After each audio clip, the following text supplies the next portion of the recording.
Amerika masih ada yang mengambil sikap tunggu dan lihat untuk menerima vaksin COVID-19.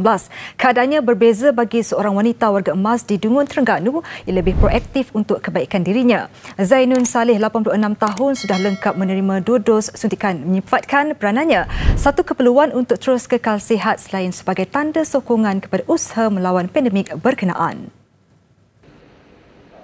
Zainun yang tinggal di Kampung Surah Hujung adalah penghidap penyakit darah tinggi. Beliau memberanikan diri untuk menerima suntikan pertama pada Mei lalu selepas yakin dengan maklumat tepat kepentingan vaksin oleh rakan-rakannya selain merujuk pandangan daripada pakar agam. Zainun melengkapkan suntikan vaksinnya antara yang terawal hadir di Pusat Pemberian Vaksin PPV Politeknik Sultan Mizan Zainal Abidin PSMZA ditemani cucunya Aqilah Hazikah Azhan 22 tahun. Okeylah, alhamdulillah tak ada apa-apa. Sehat je lah, biasalah. Kita mandi, kita semayang, apa tak ada rasa pening, tak ada rasa lah. Zainun juga antara ratusan yang hadir janji temu di PPV berkenaan dan bilangan penerima yang hadir semakin bertambah setelah masyarakat sudah mulai sedar akan kepentingan pengambilan vaksin dalam memerangi wabak itu. Arena badminton dunia dikejutkan dengan kematian legenda Indonesia Markis Kido. Markis dikabarkan mengalami serangan jantung ketika bermain badminton di Tangerang. Perkara ini disahkan sendiri Badminton Indonesia menerusi laman sosial Twitter malam tadi. Pemergian Markis Kido semestinya berita yang amat mengejutkan memandangkan dia baru berusia 36 tahun dan ia pasti turut terkait dengan insiden yang melanda pemain Denmark Christian Eriksen ketika perlawanan Euro 2020 Sabtu lalu. Bezanya, Markis Kido tidak dapat diselamatkan selepas mengalami serangan jantung ketika sedang bermain badminton. Semestinya satu kehilangan buat arena badminton dunia Indonesia khasnya selepas bakti yang dicurahkan sepanjang bergelar pemain kebangsaan pernah merangkul gelaran juara dunia bersama gandingannya Hendra Setiawan pada 2007 di Kuala Lumpur. Kariernya terus memuncak setahun kemudian apabila dia bersama Setiawan berjaya menghadiahkan pingat emas Sukan Olimpik 2008 di Beijing, China. Memulakan karier pada 2005, Allahyarham turut cemerlang dalam Tamasya Sukan C apabila berjaya meraih 7 pingat emas buat Indonesia. Pihak berkuasa kawalan dada PBKD meluluskan penggunaan vaksin Comirnaty keluaran Pfizer-BioNTech kepada individu berusia 12 tahun ke atas. Kelulusan pendaftaran bersyarat itu memerlukan maklumat kualiti, keselamatan dan keberkesanan produk vaksin itu dipantau serta dinilai berdasarkan data terkini dari semasa ke semasa. Jelas Ketua Pengarah Kesihatan Tan Sri Dr. Nur Hisham Abdullah, ia perlu bagi memastikan perbandingan manfaat risiko bagi produk vaksin berkenaan kekal positif. Keutamaan pemberian vaksin bagaimanapun masih kepada kumpulan berisiko tinggi selaras dasar sedia ada ditetapkan di bawah program imunisasi COVID-19 kebangsaan walaupun indikasi tambahan itu diluluskan. Dalam perkembangan berkaitan, Tan Sri Dr. Nur Hisham turut memaklumkan 2 produk vaksin yang memerlukan 1 dos pelalian juga diberikan kelulusan bersyarat. Ia adalah vaksin Convidecia Recombinant Novel Coronavirus keluaran CanSino Biologics Inc. China dan vaksin Janssen keluaran Johnson & Johnson.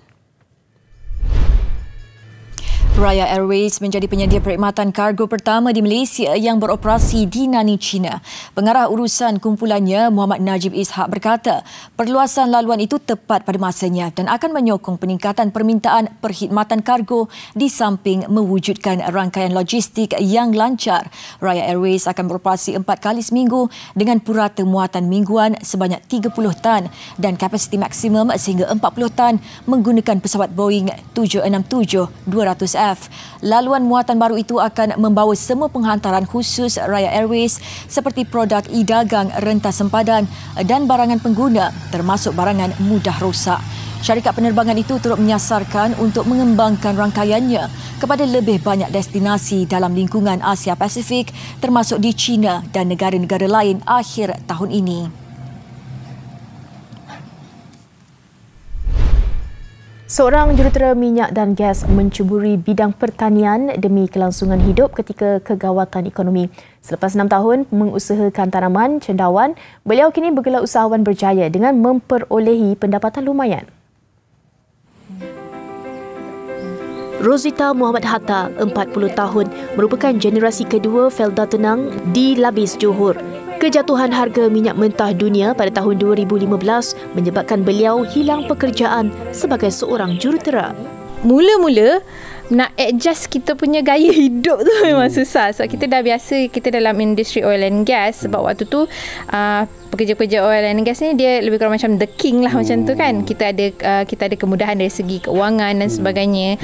So bila kita nak adjust kita punya lifestyle tu memang agak sukar. Tapi saya nasib baiklah sebab saya memang lahir sebagai orang kampung. Ayah saya pun petani. Jadi dia transition tu tidak terlalu sukar. Menyedari potensi perusahaan cendawan, Rosita bersama 4 rakannya merantau ke Thailand dan Filipina bagi mendalami ilmu menjadi usahawan cendawan.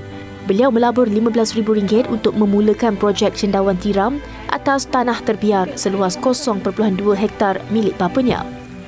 Bagi menjimatkan kos, Rosita melakukan sendiri kerja mendirikan bangsal untuk menyimpan bongkah cendawan dengan dibantu oleh ayah serta adik-adiknya. Bila berlakunya COVID dan PKP, kebanyakan orang dia lost their job dan dia memang rasa dia nak masuk dalam pertanian, which is to me betul, bagus juga sebenarnya bila masuk pertanian. Tetapi bila you nak masuk, you kena equipkan diri you dengan ilmu yang betul. Jangan masuk dengan fikiran yang rasa pertanian ini mudah. No.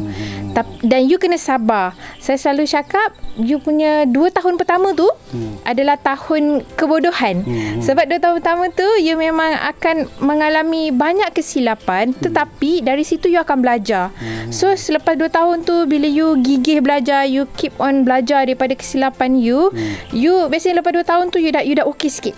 You dah okey, you memang akan dah okey, business tu you dah mula stable, dan you boleh survive lah lepas tu. Kini Rosita tidak hanya bergantung kepada hasil jualan cendawan semata-mata. Beliau melebarkan perniagaan dengan menghasilkan pelbagai benih cendawan melalui penyelidikan di sebuah makmal mini di Felda Tenang.